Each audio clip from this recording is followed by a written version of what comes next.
ത്രിയേക ദൈവത്തിന് സ്തുതി. വിശുദ്ധ യോഹന്നാൻ എഴുതിയ സുവിശേഷം 10-ാം അധ്യായം 1 മുതൽ 11 വരെയുള്ള വാക്യങ്ങളിൽ നിന്ന് ധ്യാനിക്കുകയാണ്. വേദപുസ്തകത്തിലെ ആദ്യ ഇടയൻ ഹാബേലാണ്.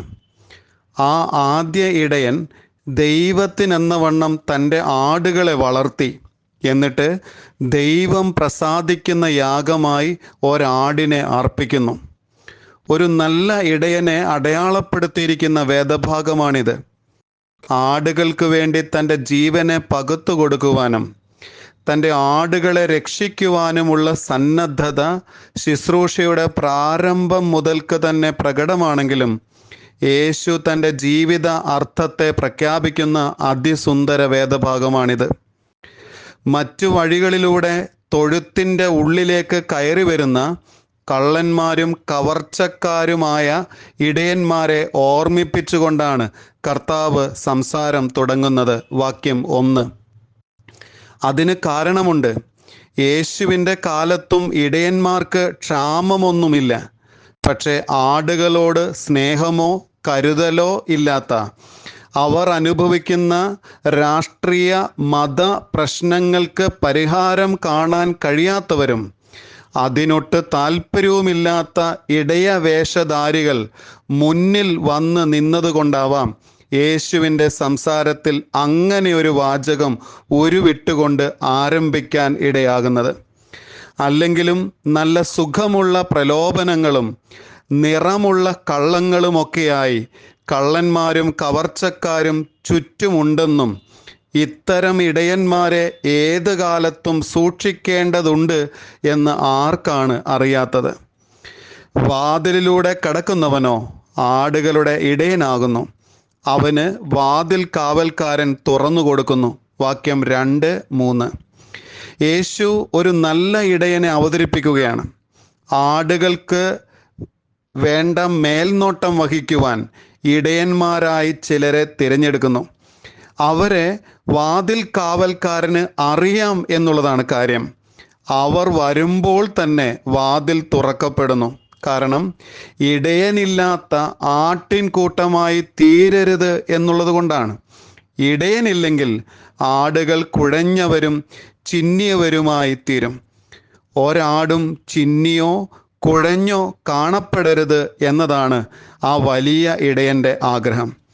വലിയ ഇടയഹൃദയത്തോട് ചേർന്നിരിക്കാൻ വിളിക്കപ്പെട്ടവരും തിരഞ്ഞെടുക്കപ്പെട്ടവരുമാണ് ഇടയന്മാർ.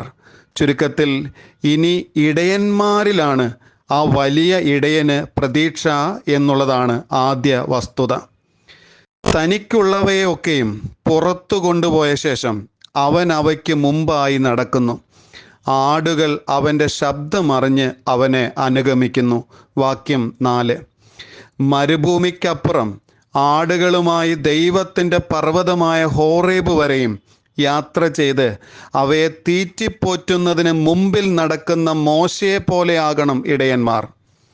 മരുഭൂമിയെ മുറിച്ചു കടക്കാൻ ഒരു ധൈര്യമുള്ള ഇടയനെ കാത്ത് ദൈവം ഇത്തിരി കാലമായി കാത്തിരിക്കുകയായിരിക്കാം. മോശ എന്ന ഇടയൻ്റെ സാക്ഷാൽ നിയോഗ വഴിയുടെ തിരി തെളിയിക്കാൻ ഒരു മുൾപടർപ്പിനെ തന്നെ കത്തിച്ച് കാത്തിരിക്കുന്ന ദൈവത്തെ വായിക്കുമ്പോൾ ശരിക്കും ഉള്ള് കത്താത്തവരായിട്ട് ആരും കാണില്ലല്ലോ. അല്ലെങ്കിലും മുമ്പിലുള്ള ഒരു മരുഭൂമിയെ മുറിച്ച് കടന്നു വരുന്ന ഏതൊരാൾക്കും ദൈവാനുഭവം ഉറപ്പായും ഉണ്ടാകുമല്ലോ.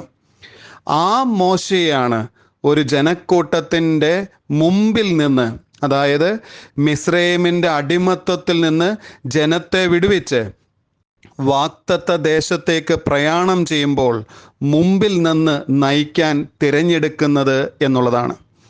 മുമ്പേ നടക്കാൻ പ്രാപ്തിയുള്ള ഒരു ഇടയൻ്റെ പിന്നാലെ ആടുകൾ അനുഗമിക്കും. അതൊരു ധൈര്യമാണ്. പക്ഷേ ഇടയൻ്റെ ശബ്ദം ആടുകൾ അറിയണം. എങ്കിലേ ആടുകൾക്ക് അനുഗമിക്കാനാകൂ. ഇടയൻ്റെ ശബ്ദം ഗ്രഹിക്കാൻ കഴിയും വിധം അത്രയ്ക്കും ഹൃദ്യതയും സഹവർത്തിത്വവും ആട്ടിടയനും ആടും തമ്മിൽ വേണം എന്നുള്ളതാണ് അതിപ്രധാന സംഗതി. അങ്ങനെ മുമ്പേ നടക്കാൻ കൃപയുള്ള ഇടയൻ മുമ്പിലും ആടുകൾ പിന്നിലുമായി നടക്കാൻ ആരംഭിച്ചാൽ മരുഭൂമി കടക്കാം എന്ന് മാത്രമല്ല, അതിനപ്പുറം ദൈവാനുഭവം നമ്മെ കാത്തിരിക്കുന്നു എന്നതാണ് കാര്യം. ഞാൻ വാതിലാകുന്നു, എന്നിലൂടെ കടക്കുന്നവൻ രക്ഷപ്പെടും. അവൻ അകത്ത് വരികയും പുറത്തു പോകുകയും മേച്ചിൽ കണ്ടെത്തുകയും ചെയ്യും. വാക്യം 9. മേച്ചിൽ കണ്ടെത്തുക എന്നാൽ മേയാനുള്ള പച്ചപ്പ് കണ്ടെത്തുക എന്നതാണ് അർത്ഥം. അത് ഭയങ്കര ഭാഗ്യമാണ്. മേച്ചിൽ കണ്ടെത്തിയവർ ഒരുപാട് പേരുണ്ട് എന്ന് വെച്ചാൽ ജീവിതത്തിൻ്റെ അർത്ഥം കണ്ടെത്തിയവർ. പക്ഷെ ഇനിയും മേച്ചിൽ കണ്ടെത്താൻ കഴിയാത്തവരുമുണ്ട്. ഈ പച്ചപ്പിൽ കിടത്തുന്നത് യഹോവയായ ഇടയനാണ് എന്നതാണ് ദാവീദിൻ്റെ വാദം. സങ്കീർത്തനങ്ങൾ 23:2 പച്ചയായ പുൽപ്പുറങ്ങളിൽ അവൻ എന്നെ കിടത്തുന്നു എന്ന വാക്യത്തിൽ നിന്ന് അത് ഗ്രഹിക്കാവുന്നതാണ്. അങ്ങനെയെങ്കിൽ യേശുവെന്ന വാതിലിലൂടെ കടക്കാൻ എല്ലാവർക്കും കഴിയട്ടെ. എങ്കിൽ അവൻ നമ്മെ മരുഭൂമിയിലെ പൊള്ളുന്ന അനുഭവങ്ങളിൽ നിന്നും പച്ചപ്പിൻ്റെ അനുഭവത്തിലേക്ക് പ്രവേശിപ്പിക്കും. അനുഭവങ്ങൾക്കെല്ലാം സൗന്ദര്യം ഉണ്ടാവണമെന്നില്ല. പക്ഷേ അവയെ ഇടയനോട് ചേർത്ത് വെച്ചാൽ അവൻ നമ്മെ തനിച്ചാക്കിയിട്ട് ബാക്കി 99 കൂട്ടി ആലിയിലേക്ക് പോകില്ല.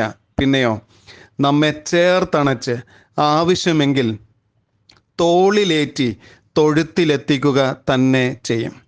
അവസാനമായി, ഞാൻ നല്ല ഇടയനാകുന്നു. നല്ല ഇടയൻ ആടുകൾക്ക് വേണ്ടി തൻ്റെ ജീവനെ കൊടുക്കുന്നു. വാക്യം 11. ഇടയ ശുശ്രൂഷ ജീവനെ അർപ്പിക്കുന്ന ശുശ്രൂഷയാണ്. ജീവൻ മരണ പോരാട്ടവുമാണ്. ധീരതയുള്ളവർക്കാണ് ഇടയ ശുശ്രൂഷ സാധിക്കുക. അലസന്മാർക്കോ ഭയമുള്ളവർക്കോ ഉള്ളതല്ല അത്. യാക്കോബ് ഒരു ഇടയനായിരുന്നു. പകൽ കഠിനമായ ചൂടും രാത്രി സഹിക്കാനാവാത്ത ശീതം എങ്കിലും ഒരാടുപോലും നഷ്ടപ്പെടാതെ ഉറക്കിളച്ച് അവയെ സൂക്ഷിച്ചു വന്ന യാക്കോബിനെ വേദപുസ്തകം അവതരിപ്പിക്കുന്നുണ്ടല്ലോ. ആടുകളുടെ സുരക്ഷിതത്വവും ജീവനും വളർച്ചയുമാണ് ഇടയൻ്റെ ലക്ഷ്യം. അപകടത്തിൽ പെട്ടത് കാണാം, തളർന്നത് കാണാം. പലതരത്തിലുള്ളതും പല അവസ്ഥയിലുള്ളതുമായ ആടുകൾക്ക് അത്താണി ആട്ടിടയൻ മാത്രമാണ്. അവയുടെ ദാഹം ശമിപ്പിക്കാൻ താല്പര്യപ്പെടുന്നവർ തുലോം കുറഞ്ഞു വരുന്ന കാലത്ത് വെള്ളമുള്ള ഇടങ്ങളിലേക്ക് അവയെ നയിക്കണം. കൂരിരുൾ താഴ്വര പ്രത്യക്ഷപ്പെടുമ്പോൾ കൂടെ നടക്കാൻ ഇടയാകണം. ചൂടായി പ്രാണൻ പൊട്ടിപ്പോകുന്ന അനുഭവങ്ങളിൽ പ്രാണനെ തണുപ്പിക്കാൻ കഴിയുന്ന ഇടപെടലുകൾ നടത്താൻ കഴിയുന്നവരാകണം.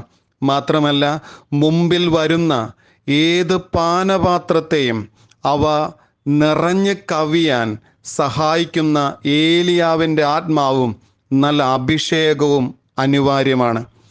ആയുഷ്കാലം മുഴുവൻ നിറഞ്ഞു നിൽക്കുന്ന നന്മയും കരുണയും കൊണ്ട് ഇടയ ശുശ്രൂഷ രംഗം നിറയപ്പെടണം. അങ്ങനെ ജീവന് തുല്യം ആടുകളെ സ്നേഹിച്ചും കണക്കാക്കിയും അങ്ങനെ ഒരു ഇടയനാകാൻ ഇടയാക്കണമേ എന്നതാണ് പ്രാർത്ഥന. ആമേൻ.